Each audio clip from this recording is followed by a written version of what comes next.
Hello everyone, कोकाटा class में आपका स्वागत है।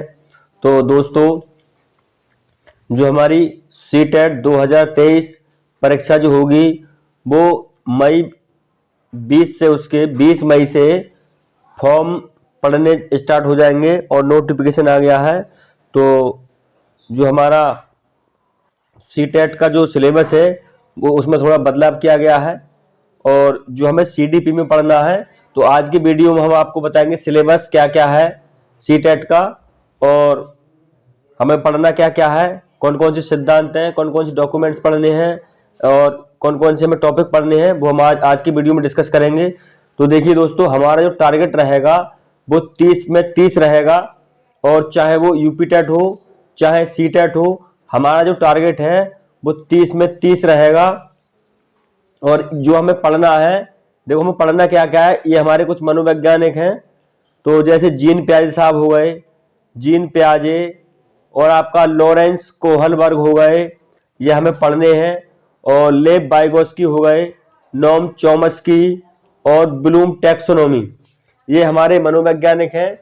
और जो जीन पियाजे साहब है, इनका तो कोई भी एग्जाम हो, चाहे सी टेट का हो चाहे यूपी टेट का हो या सुपर टेट हो या हमारा केबीएस हो या डी ट्रिपल एस भी हो, इनमें हर एग्जाम में एक दो क्वेश्चन इनके मिल जाती है। ये जितने भी मनोवैज्ञानिक मैंने बताए हैं ये सारे इंपोर्टेंट हैं और हमें इनको पढ़ना है। और देखिए आगे क्या क्या हमारे सिलेबस में कुछ इंपोर्टेंट डॉक्यूमेंट्स भी हैं। जैसे देखिए डॉक्यूमेंट में है हमारा एक एनईपी 2020 है, ये हमारी जो न्यू एजुकेशन पॉलिसी है 2020, ये हमें पढ़नी है। और एनसीएफ 2005 ये पढ़ना है हमें। और राइट टू एजुकेशन 2009 ये पढ़ना है। ये परीक्षा की दृष्टि से बहुत ही महत्वपूर्ण, चाहे यूपी टेट हो या सी टेट हो या सुपर टेट हो, ये सब में इनसे क्वेश्चन भर भर के आते हैं। अच्छा, आगे भी और जो टॉपिक है वो हमें टॉपिक्स भी देखने हैं। देखिए टॉपिक कौन कौन से हमारे टॉपिक है हमारे, देखिए डेवलपमेंट हो गया, ये हमें पढ़ना है। इंटेलिजेंस ये पढ़ना है। Learning, child centred and progressive education, ये सब पढ़नी है हमें। Inclusive education, assessment and evolution, teaching method, socialisation, heredity environment, motivation, thinking, gender, individual difference, ये सारी चीजें हमें, ये सब टॉपिक जो है कवर करने हैं। तो दोस्तों पहले हम ये मनोवैज्ञानिक और इनसे रिलेटेड सारी चीजें कराएंगे और ये टॉपिक्स, तो पहले हम थ्योरी करेंगे और थ्योरी के बाद चैप्टर टू चैप्टर थ्योरी करेंगे 1 बाय 1। और फिर इसके बाद हम इन सारी चीजों की कंटेंट कराएंगे और पेडागोजी सब कुछ कराएंगे। तो आप हमारी वीडियो है वो लगातार देखें और लगातार आप तभी देख पाएंगे जब हमारे चैनल को सब्सक्राइब कर लेंगे। तो सबसे पहले आप चैनल को सब्सक्राइब करें और बेल आइकन दबा दें ताकि जो भी वीडियो हम अपलोड करें वो सबसे पहले आपके पास पहुंचे। और दोस्तों में शेयर कीजिए और कमेंट कीजिए और वीडियो को लाइक भी करना। तो इसी क्रम को आगे बढ़ाते हुए सेशन की शुरुआत करते हैं। और हाँ, हमारे देखिए पेडागोजी के लिए क्या करना है, अरविंद सर की क्लास लेनी है आपको डेली और प्रीवियस ईयर के क्वेश्चन देखने हैं हमें, मतलब क्लास भी लेनी है अरविंद सर की और प्रीवियस ईयर के क्वेश्चन लेने हैं। तो हमारा टारगेट रहेगा सीडीपी में 30 बाई 30, यानी 30 में से 30। ये हम आपको भरोसा दिलाते हैं कि 30 में से 30 आप नंबर लेकर आएंगे। तो सबसे पहले शुरुआत करते हैं हम जीन पियाजे साहब। जीन पियाजे साहब ने संज्ञानात्मक विकास का सिद्धांत या विकासात्मक सिद्धांत, मतलब इस सिद्धांत को संज्ञानात्मक सिद्धांत का नाम दिया और विकासात्मक सिद्धांत भी कहते हैं या ज्ञानात्मक सिद्धांत भी कह सकते हैं। तो इनके बारे में तो चर्चा कर लेते हैं। जीन पियाजे साहब स्विट्जरलैंड के मनोवैज्ञानिक थे, मतलब ये कहाँ के थे, ये स्विट्जरलैंड के वैज्ञानिक थे। जो जीन पियाजे थे वो स्विट्जरलैंड के मनोवैज्ञानिक थे। आगे बढ़ते हैं। तो इन्होंने जो संज्ञानात्मक विकास का सिद्धांत है वो उन्होंने दिया था, मतलब इस विकास का सिद्धांत, मतलब इसे विकास का प्रतिपादन इन्होंने ही किया था, मतलब ये सिद्धांत है संज्ञानात्मक विकास का सिद्धांत वो इन्होंने ही दिया था। आगे बढ़ते हैं। इन्होंने अपने बच्चों और पास पड़ोस के बच्चों पर संज्ञान, ज्ञानात्मक, मानसिक विकास का अध्ययन किया। मतलब जो जीन पियाजे साहब थे, इन्होंने अपने बच्चों पे अपने सारे एक्सपेरिमेंट किए और जो उनके पास पड़ोस के बच्चे थे उन पर।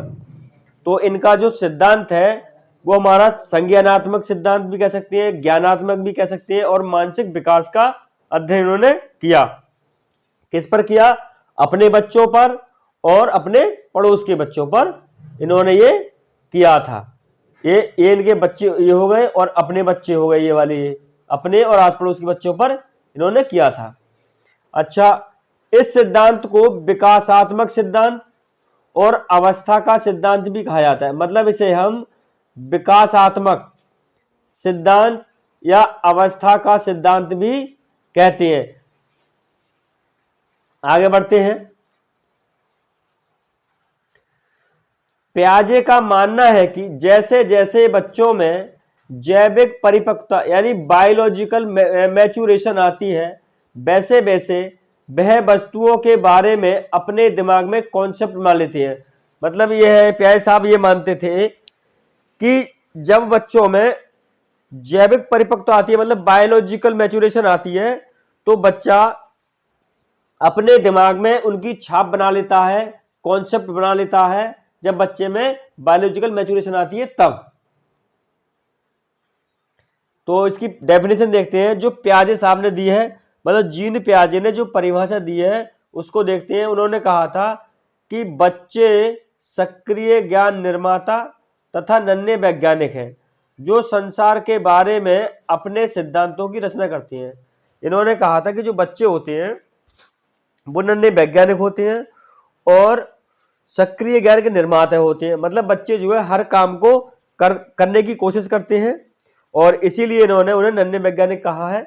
और जो संसार के बारे में अपने सिद्धांतों की रचना करते हैं, मतलब संसार को अपनी कुछ चीजें देते हैं। तो इन्होंने अगला स्टेप है इनका कॉन्सेप्ट ऑफ कॉग्निटिव डेवलपमेंट। मतलब इसमें कुछ इन्होंने पॉइंट दिए हैं, तो देखते हैं। पहला पॉइंट है हमारा अनुकूलन यानी एडेप्टेशन। ये क्या होता है, चर्चा करते हैं इस पे। तो एडेप्टेशन वह होता है जैसे वातावरण के अनुसार अपने आप को ढालना अनुकूलन कहलाता है। इसकी दो प्रक्रिया होती हैं। मतलब जो हमारा एडेप्टेशन होता है उसमें क्या है कि जैसी परिस्थिति हो वैसा अपने आप को ढाल ले, तो वो हमारा कहलाएगा एडेप्टेशन यानी अनुकूलन। तो वातावरण के अनुसार अपने आप को ढालना एडेप्टेशन कहलाता है। इसकी दो प्रक्रिया, मतलब इसके दो पार्ट हैं। पहले पार्ट की बात करते हैं। पहला पार्ट है हमारा आत्मसातकरण यानी एसिमिलेशन। इसमें क्या है कि पूर्व ज्ञान को नए ज्ञान के साथ जोड़ना एसिमिलेशन कहलाता है। मतलब ये दिया है हमारा पूर्व ज्ञान को नए ज्ञान के साथ जोड़ना एसिमिलेशन या आत्मसातकरण कहलाता है। जैसे फॉर एग्जांपल, जैसे हमें कोई चीज पहले आती है, ठीक है। जैसे मान लो हमें पहले फुटबॉल खेलना आता है और बाद में हमने मतलब फुटबॉल खेलने का जो ज्ञान था वो लगा दिया हमने वॉलीबॉल खेलने में। तो हमने पहले ज्ञान को और बाद के ज्ञान को जोड़ दिया दोनों को। तो ये हमारा कहलाएगा आत्मसातकरण यानी एसिमिलेशन। पूर्व ज्ञान को नए ज्ञान के साथ जोड़ना हमारा आत्मसातकरण कहलाएगा। अब देखते हैं दूसरा पॉइंट इसका समायोजन एक्युमुलेशन। इसमें क्या होगा कि जो हमारा पहले का ज्ञान है उसमें परिवर्तन करके, मतलब पूर्व ज्ञान में परिवर्तन करके वातावरण के साथ तालमेल बिठाना समायोजन कहलाता है यानी एक्युमुलेशन कहलाता है। पूर्व ज्ञान में परिवर्तन करके वातावरण के साथ तालमेल बिठाना समायोजन कहलाता है यानी एक्युमुलेशन कहलाता है। अगला है हमारा साम्य धारण या संतुलन। मतलब किसी भी चीज के इक्वल करना है, इक्विलिब्रेशन। तो इसमें होता है हमारा, इसके द्वारा बच्चा आत्मसातकरण और समायोजन की प्रक्रियाओं के बीच संतुलन कायम करता है। मतलब जो हमारा आत्मसातकरण होता है और समायोजन होता है, उन दोनों की प्रक्रियाओं के बीच क्या करता है, वो इक्विलिब्रेशन करता है यानी संतुलन कायम करता है। इसके बाद आता है हमारा स्कीम्स, स्कीम्स का मतलब ये होता है कि बहुत सारी चीजें, मतलब एक से एक नई बात आना, स्कीम्स। इसमें क्या है कि किसी काम को करने के अलग अलग तरीके होते हैं, मतलब जैसे हम एक काम को कई तरीके से कर सके तो उसे हम स्कीम्स कहेंगे, यानी तरीका।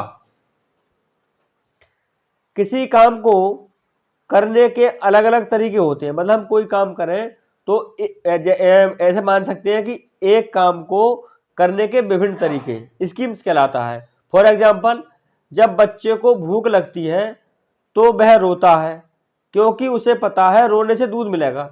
मतलब जो छोटे बच्चे होते हैं उन्हें बोलना तो आता नहीं, जब वो रोएंगे तभी उनकी माँ कहती है कि बेटा इसे दूध की जरूरत है तो ये रो रहा है, तो बच्चे को पता है कि वो रोगा तो उसे दूध मिलेगा। ये हमारा इसका एग्जाम्पल होगा स्कीम्स का। देखते हैं अगला है हमारा स्कीमा। इसमें क्या होता है, जो हमारी बॉडी के पार्ट्स होते हैं तो उनसे बहुत सारी एक्टिविटीज होती हैं जो कि हमारे माइंड से जुड़ी होती हैं। मतलब जो चीजें माइंड से सोच रहे होते हैं, दिमाग से सोच रहे होते हैं, तो वो सारी एक्टिविटीज हमारी बॉडी में होती हैं। इसमें है शरीर के द्वारा की जाने वाली क्रियाएं, एक्टिविटीज जो माइंड से जुड़ी होती हैं। फॉर एग्जाम्पल, जैसे छोटा बच्चा बॉल पकड़ता है या आइसक्रीम चूसता है, मतलब छोटा बच्चा जो है बॉल पकड़ता है या आइसक्रीम चूसता है, तो ये हमारी शरीर से होने वाली एक्टिविटीज हो गई। अब जो जीन पियाजे हैं, पियाजे के संज्ञानात्मक विकास की 4 अवस्थाएं बताइए। मतलब जो जीन पियाजे थे उन्होंने जो सिद्धांत दिया था अपना, संज्ञानात्मक विकास का सिद्धांत जो दिया था, या विकासात्मक सिद्धांत या अवस्था का सिद्धांत, मतलब इसके 3 नाम हैं।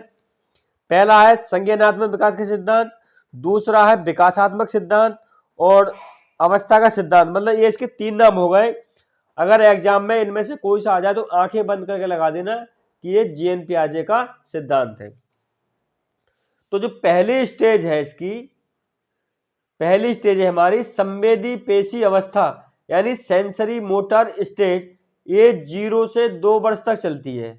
मतलब ये अवस्था जो होती है ये 0 से 2 वर्ष तक होती है, संवेदी पेशी अवस्था। इसमें होता क्या है, इस अवस्था में बच्चा अपनी ज्ञानेंद्रियों के माध्यम से सीखता है। मतलब ये ऐसी अवस्था है संवेदी पेशी अवस्था, इसमें बच्चा जो उसकी ज्ञानेंद्रियां होती है उनके माध्यम से सीखता है। जैसे ज्ञानेंद्रिय कौन कौन सी होती है, जैसे आंख हो गई, जैसे आंख, कान, नाक, उंगली, जीभ आदि, मतलब इनकी सहायता से वो एक्टिविटीज करता है और जो भी सीखेगा इस अवस्था में वो इन्हीं ज्ञानेंद्रियों के माध्यम से सीखेगा। इसमें वस्तु स्थायित्व यानी ऑब्जेक्ट परफॉर्मेंस का गुण आ जाता है, यानी बच्चा अपने दिमाग में वस्तुओं की छाप बनाना शुरू कर देता है, जिससे वह छुपी हुई वस्तु को भी ढूंढ लेता है। कहने का मतलब यह है कि ये ऐसी अवस्था है इसमें वस्तु स्थायित्व का गुण आ जाता है, मतलब ऑब्जेक्ट परफॉर्मेंस। जैसे कोई छुपी हुई वस्तु है तो बच्चा उसे ढूंढ लेगा। जैसे कभी कभी क्या होता है कि बच्चे के सामने अगर हम कोई चीज लेके जाए तो बार बार जो परेशान करते हैं बच्चे, तो हमने जैसे मान लो बॉल है, बॉल को किसी के नीचे दबा के रख दिया, बच्चा देख रहा है तो बच्चा उसे ढूंढ के ले आएगा, तो ये हमारा ऑब्जेक्ट परफॉर्मेंस कहलाएगा। मतलब छुपी हुई बॉल को ढूंढना या किसी वस्तु को ढूंढना, ये हमारा ऑब्जेक्ट परफॉर्मेंस कहलाएगा। अगली अवस्था आती है हमारी पूर्व संक्रियात्मक अवस्था। ये है हमारी प्री ऑपरेशनल स्टेज। ये 2 से 7 वर्ष तक होती है। ये जो अवस्था है हमारी ये 2 से 7 वर्ष तक होती है। तो इसमें क्या होता है, ये क्रिया करने से पहले की अवस्था है। मतलब जब बच्चा क्रिया नहीं करता है तो उससे ये पहले की अवस्था है, और इसमें बच्चा सामने आने वाली चीजों को देख पाएगा, समझ पाएगा, लेकिन कोई क्रिया नहीं कर पाएगा। कहने का मतलब यह है, ये जो पूर्व संक्रियात्मक अवस्था है प्री ऑपरेशनल स्टेज, ये क्रिया करने से पहले की अवस्था है, और इसमें बच्चा चीजों को देख तो लेगा और समझ भी लेगा, लेकिन कोई क्रिया नहीं कर पाएगा, कोई रिएक्शन नहीं कर पाएगा, कोई एक्टिविटीज नहीं कर पाएगा। ये हमारी जो पूर्व संक्रियात्मक अवस्था है इसमें बच्चा चीजों को देख पाएगा, समझ पाएगा, लेकिन कोई क्रिया नहीं कर पाएगा। तो देखते हैं इसका पहला पॉइंट है इसका जीववाद, यानी एनिमिज्म। जीववाद जो होता है जब बच्चा सजीव और निर्जीव वस्तुओं में अंतर नहीं कर पाता है। मतलब जीववाद में होता क्या है कि बच्चा सजीव और निर्जीव में अंतर नहीं कर पाता। जैसे मैं एक एग्जांपल देता हूं, जो छोटे बच्चे होते हैं, जैसे जमीन पे गिर गया मान लो, तो घर वाले क्या करते हैं, जैसे मम्मी होती है तो जमीन को उसके सामने मारती है, तो बच्चा क्या होता है, चुप जाता है। तो उसे ये पता नहीं होता है कि ये निर्जीव है या सजीव है। जमीन में उसके सामने थप्पड़ मारो तो बच्चा चुप जाता है, उसे ये लगता है कि इसने मुझे मारा और इसे जो है मेरी मम्मी ने मारा। तो ये हमारा जीववाद में आएगा, जो बच्चा जो है सजीव और निर्जीव में अंतर नहीं कर पाता है। अगला पॉइंट है इसका अहम केंद्रित, यानी इकोसेंट्रिज्म। जब बच्चा ये सोचना शुरू कर देता है कि जो वह कर रहा है, सोच रहा है, वह सब ठीक है। मतलब बच्चे के अंदर एक ईगो टाइप का आ जाता है, मतलब इसे कह सकते हैं हम गुरूर, घमंड, या यही होता है ईगो। तो वो ये सोचता है कि जो मैं कर रहा हूँ वो सब ठीक कर रहा हूँ, क्योंकि इस स्टेज में ये अक्सर देखने को मिलता है। तो ये हमारा अहम केंद्रित का मतलब हो गया। अगला आता है हमारा एपलटावी, इररिवर्सिबिलिटी। एपलटावी का मतलब होता है कि उलटना पलटना नहीं आता है। मतलब इसमें बच्चा वस्तुओं, संख्याओं, समस्या आदि को उलटना नहीं, मतलब उलट पलट नहीं सकता। तो जैसे एक एग्जांपल देते हैं, जैसे हमने बच्चे से कहा कि 4 और 6 कितने हो गए, 4 + 6 हो गए 10। अगर हम उससे कहेंगे कि 6 + 4 कितने हो गए, तो वो नहीं बता पाएगा, क्योंकि उसे इस अवस्था में संख्या को उलटना पलटना नहीं आता है। मतलब ये हमारी जो पूर्व संक्रियात्मक अवस्था है, इस अवस्था में अपलटावी का गुण उसमें नहीं आता है। तो और इसमें संख्याओं को उलटना पलटना नहीं आता है। जैसे एग्जांपल हमारा 4 + 6 = 10, लेकिन 6 + 4 कर देंगे तो बच्चा नहीं बता पाएगा, क्योंकि उसे यही पता है, केवल 4 + 6 पता है उसे कि 10 होता है, लेकिन 6 + 4 नहीं पता कि ये 10 होता है। तो ये जो इसमें अपलटावी का गुण बच्चे में नहीं आता है। अच्छा, अगला पॉइंट है हमारा मुद्रा, संप्रत्यय, दूरी, भार, ऊंचाई आदि के कॉन्सेप्ट की कमी इसी अवस्था में होती है। मतलब बच्चे को यह भी नहीं पता होता है कि मुद्रा, रुपया। जैसे मुद्रा की अगर बात करें तो हम बच्चे को एक तरफ कागज के नोट दें उसे, और दूसरी तरफ जो हमारे सिक्के होते हैं तो सिक्के दें, तो वो कागज के नोट को छोड़ देगा, लेकिन सिक्कों को पहले ले लेगा। तो उसे ये नहीं पता है कि ये सिक्के कम है और कागज की पैसे ज्यादा होते हैं, उसे इसका पता नहीं होता है। ये कमी, मतलब इसमें कॉन्सेप्ट की कमी इसी अवस्था में होती है। फिर आता है दूरी। उसे किसी भी चीज की दूरी का पता नहीं होता है इस अवस्था में, और ना ही भार का पता होता है और ना ही ऊंचाई का पता होता है। जैसे मान लो ऊंचाई की बात करें तो किसी वस्तु को हम अगर ऊंचाई पर रख दें तो वो ये कोशिश करता है कि किसी चीज पर चढ़ के गिरेगा चढ़ेगा, गिरेगा चढ़ेगा, ये कोशिश करेगा कि मैं उस वस्तु को उतार लूं। तो इसी अवस्था में मुद्रा, संप्रत्यय, दूरी, भार, ऊंचाई आदि के कॉन्सेप्ट की कमी इसी अवस्था में होती है। अगला पॉइंट है हमारा केंद्रीकरण, सेंट्रिएशन। जब बच्चा किसी वस्तु की सारी विशेषताओं को छोड़कर केवल एक विशेषता पर ध्यान देते हैं तो यह केंद्रीकरण कहलाता है। बच्चों में क्या होता है कि किसी वस्तु की जो बहुत सारी विशेषताएं होती हैं उन सबको छोड़ करके वो एक ही वस्तु पे, एक ही विशेषता पे सेंटर्ड हो जाता है। मतलब एक ही वस्तु पे ध्यान देता है, अन्य पे ध्यान नहीं देता है। अगली स्टेज है हमारी मूर्त संक्रियात्मक अवस्था, यानी कंक्रीट ऑपरेशनल स्टेज। ये जो है हमारी 7 वर्ष से 11 वर्ष तक होती है। मतलब जो पहली अवस्था है हमारी संवेदी पेशी अवस्था, वो होती है हमारी 0 से 2 वर्ष, और जो दूसरी अवस्था है हमारी पूर्व संक्रियात्मक अवस्था, वो होती है हमारी 2 से 7 वर्ष के लिए, और जो मूर्त संक्रियात्मक अवस्था है ये होती है 7 से 11 वर्ष के लिए। तो मूर्त का मतलब होता है सामने दिखाई देने वाली चीजें, प्रत्यक्ष रूप से दिखाई देने वाली चीजें, ये मूर्त हो गया। ठीक है, तो इस अवस्था में होता क्या है, इस अवस्था में बच्चा सामने रखी हुई चीजों को देखकर ही कुछ कर सकता है या उन पर चिंतन करना शुरू कर देता है। मतलब ये ऐसी अवस्था जब बच्चे की आयु 7 से 11 साल होती है या 7 साल से 11 वर्ष के बीच होती है आयु, तो वो उन चीजों को देखकर ही कुछ कर सकता है या उनके बारे में चिंतन करना शुरू कर देगा या उन पर चिंतन करना शुरू कर देगा। ठीक है, अच्छा, फिर क्या होता है, इस अवस्था में अपलटावी, जीवबाद, मुद्रा, भार आदि कॉन्सेप्ट का गुण आ जाता है। मतलब जो हमारी पूर्व संक्रियात्मक अवस्था है, दूसरी स्टेज, उसमें ना तो जीवबाद होता है बच्चे में, ना ही अपलटावी का गुण आता है और ना ही मुद्रा, भार, ऊंचाई आदि का कॉन्सेप्ट नहीं आता है। लेकिन जो हमारी मूर्त संक्रियात्मक अवस्था है, कंक्रीट ऑपरेशनल स्टेज, इसमें अपलटावी, जीवबाद, मुद्रा, भार आदि का कॉन्सेप्ट का गुण आ जाता है, यानी इस अवस्था में आ जाता है। अगला है हमारा आगमनात्मक तर्कण, यानी इंडक्टिव रीजनिंग। इंडक्टिव रीजनिंग ये भी इसी अवस्था में आता है, यानी जब बच्चा उदाहरण के ऊपर आधारित होगा तर्क करने लगता है। मतलब जो हमारे उदाहरण होते हैं इसमें क्या होता है, ये इंडक्टिव रीजनिंग भी बच्चे में इसी अवस्था में आती है, यानी मूर्त संक्रियात्मक अवस्था में इंडक्टिव रीजनिंग आ जाती है। ये क्या होता है कि जो एग्जाम्पल्स होते हैं उन पे बच्चा एग्जाम्पल के मतलब उदाहरण के ऊपर तर्क आधारित होता है, मतलब तर्क देने की कोशिश करता है, तर्क करने लगता है किसी चीज के बारे में। आगे बढ़ते हैं, एग्जाम्पल है इसका, जैसे पेड़ जरूरी है या नहीं। मतलब बच्चा सोच सकता है देख के पेड़ को कि पेड़ जरूरी है अथवा नहीं, लेकिन हमारे लिए बच्चा कहता है कि हमारे लिए पेड़ जरूरी है या नहीं, तो उत्तर देता है क्योंकि इससे हमें ऑक्सीजन मिलती है।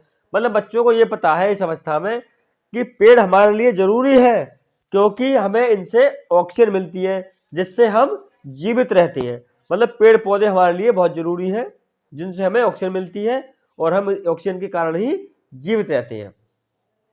अब बढ़ते हैं आगे, तो इसकी लास्ट जो है अवस्था वो है हमारी औपचारिक संक्रियात्मक अवस्था, यानी फॉर्मल ऑपरेशनल स्टेज। ये 11 से 15 वर्ष तक होती है, यानी 11 साल से 15 वर्ष तक होती है। तो पहली जो है हमारी वो संवेदी पेशी अवस्था है, सेंसरी मोटर स्टेज, जो 0 से 2 वर्ष तक होती है। दूसरी है हमारी पूर्व संक्रियात्मक अवस्था जो 2 से 7 वर्ष तक होती है, जिसमें ना तो जीवबाद होता है और ना ही भार, मुद्रा और संप्रत्यय का गुण आता है बच्चे में, ना ही अपलटावी का गुण होता है। और तीसरी है हमारी मूर्त संक्रियात्मक अवस्था, इसमें अपलटावी, मुद्रा, भार, दूरी, ये सारे गुण के कॉन्सेप्ट आ जाते हैं। और चौथी है हमारी औपचारिक संक्रियात्मक अवस्था, यानी फॉर्मल ऑपरेशनल स्टेज। ये 11 से 15 वर्ष तक होती है। अच्छा, ये जो अवस्था है ये संज्ञान की सर्वोच्च अवस्था है। मतलब इसमें जो है ये इन सारी अवस्थाओं में सर्वोच्च अवस्था है और इसमें बच्चा अमूर्त चिंतन करने लगता है। मतलब ये ऐसी अवस्था है कि इसमें बच्चा बिना देखी हुई चीजों के बारे में भी सोचने लगता है और एक तरह से कह सकते हैं कि ये जो अवस्था होती है एक तरह से किशोरावस्था होती है और इसी अवस्था मतलब इसे किशोरावस्था का भी नाम दे सकते हैं कि क्योंकि ये किशोरावस्था में आती है। आगे बढ़ते हैं, अगला है निगमनात्मक तर्कण।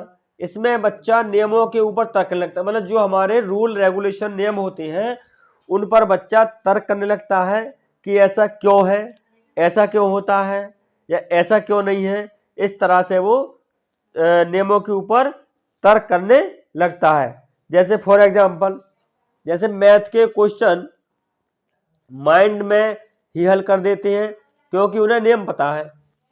होता क्या है, जैसे बच्चे हैं तो जैसे हमने कोई सवाल दिया इस अवस्था में तो वो उस सवाल को दिमाग में ही हल कर देंगे हल करने की वजह यह है क्योंकि उन्हें नियम पता है पहले से कि इसका नियम यह है, ये इस नियम से होगा, और वो दिमाग में ही हल कर देती है। क्योंकि जो औपचारिक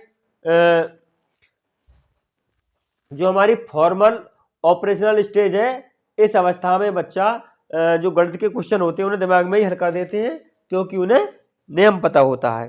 तो ये थी हमारी जीन पियाजे के संज्ञानात्मक विकास की थ्योरी। तो हम एक एक करके जितना हमने सिलेबस बताया आज की वीडियो में, वो पूरा सिलेबस कराएंगे, फिर उसके बाद कंटेंट कराएंगे पूरा, सीडीपी कराएंगे, पूरी सीडीपी कंटेंट प्लस थ्योरी, और आपका पेडागोजी सब पूरा कंप्लीट करा देंगे। तो आप अरविंद सर के चैनल को सब्सक्राइब कर लीजिए ताकि जो भी वीडियो पढ़े उसका नोटिफिकेशन आपके पास पहुंचे, और हम 130 प्लस का स्कोर करा कर रहेंगे आपका। तो इसी के साथ इस सेशन को ही समाप्त करते हैं। जय हिंद,